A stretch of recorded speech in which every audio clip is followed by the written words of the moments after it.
heard anything that moved me, that's when I knew that I loved music. But I didn't want to be in the music business. Yeah. I wanted to be a botanist, actually. Yeah. And I think I was about like 14 or 15, and somebody said to me, "Wow, you have a really good voice. You should be a singer." Yeah. And I was like, "Wow, I never thought of that." Wow. But I used to sing all the time. I used to sing in class. I mean, I would just belt out. I didn't even know that I was doing it, and you know, my classmates all knew. Wow, there she goes again. You know, but you know, and teachers would get mad and everything.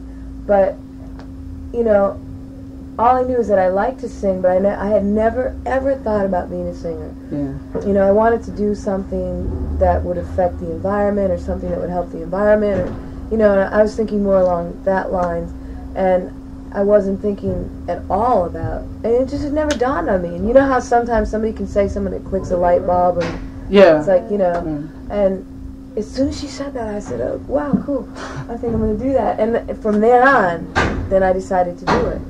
It just, And just went from there. So what was it like, because you grew up being homeschooled in a small cabin, right? And You must have gotten the bio. Yeah, I've done all my research and everything. And This man has the bio. Yeah, I wasn't homeschooled the whole time. Okay. The bio's a little misleading in that regard. I've noticed. Gotta put a little drama in there. Because all the interviews think that I've homeschooled the whole time. But it was only when I was in 5th grade, my parents took us out of school, and we lived in the wilderness for a year. And there was no running water, there was no electricity, there was like no television, no radio, you know, no telephone, and you could only get there by boat or snowmobile. And so there was no road going there. So there we were in the middle of the wilderness, no one else around. I felt like I was like Little House on the Prairie, or like Little a House in Thoreau the Big Woods, or whatever. or something. Yeah. Right. You know, and my parents taught us, and it was really cool. I mean, we learned a lot, and it was an amazing experience, because that kind of situation in today's world is hard to find. You know, because everything is this, and you know, fax this and do that, and email, and you know, and to be in a situation for we were there almost an entire year, you know, with complete silence, just in the woods with just animals and no people, no cars. I mean, it's silent, you know, no television pumping stuff into your head, and no radio, you know. It's an amazing experience. Made you appreciate just what it's really all about.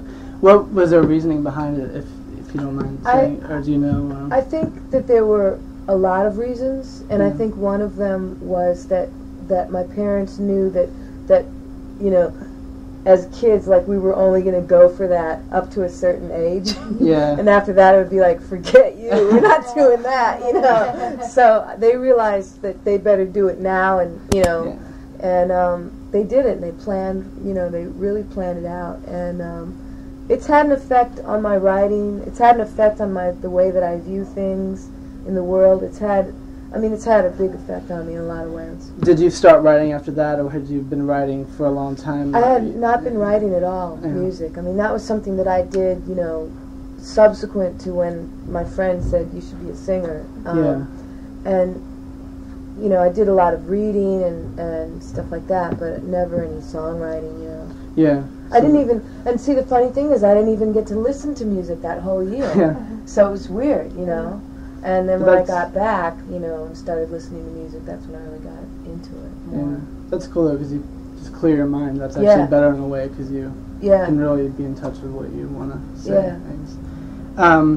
So I guess it was when you were a teenager that you started playing the clubs or whatever, and you got discovered. No, I mean, I did like a tiny bit, but not much, and then, you know, I graduated from high school ahead of my class, like almost a year, and in the same week that I was offered a letter of acceptance into college, I was also offered a deal with Prince, and so it was like, you know, it wasn't like I had to think about that one for long, you know. My parents were pretty mad, but it was like, hey, I'm going with this one. Yeah. Sorry. Are you glad that you made that decision? Definitely. I mean, you know, I plan to go back and get my degree at some point, and like, I've taken classes here and there, and I do a lot of studying on my own. Yeah. But this keeps me pretty busy, so it's hard. Cool. Yeah. And you also you were like a volunteer DJ at a Minneapolis radio station. Yeah. Was that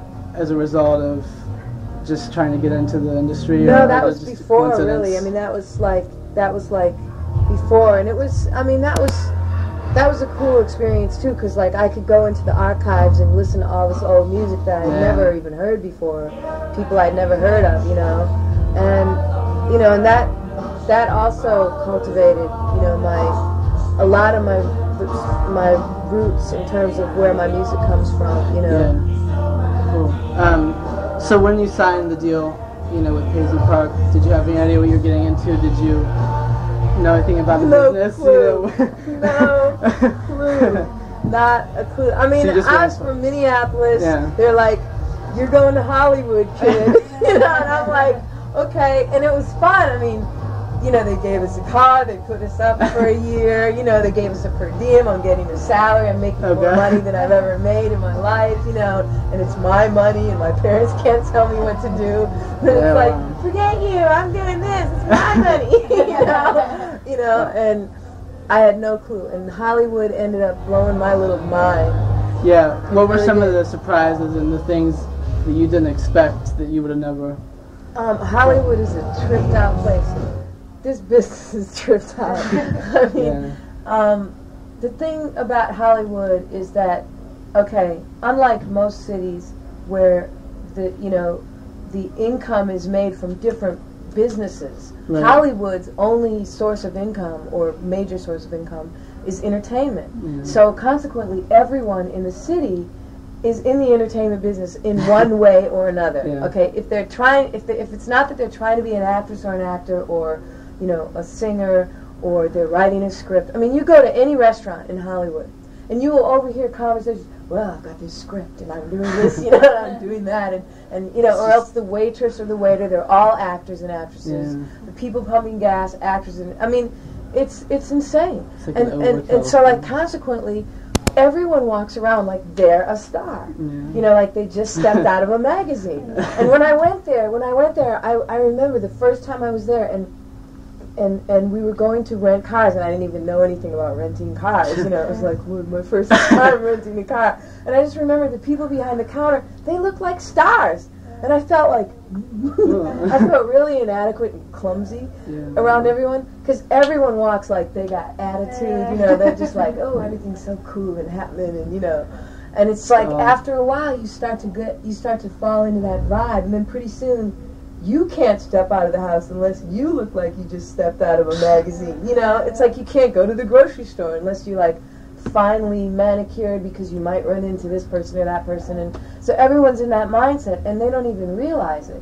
And it's like, it's kind of a human thing. You just fall into it, especially if you're in the business. The way that I went out there, I was in the business, and it was like, you know, hey, you know.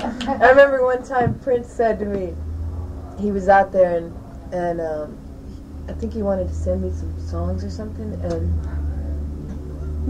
and he said, well, just call a messenger. I didn't even know what a messenger was. He was like, you do know what that is, don't you?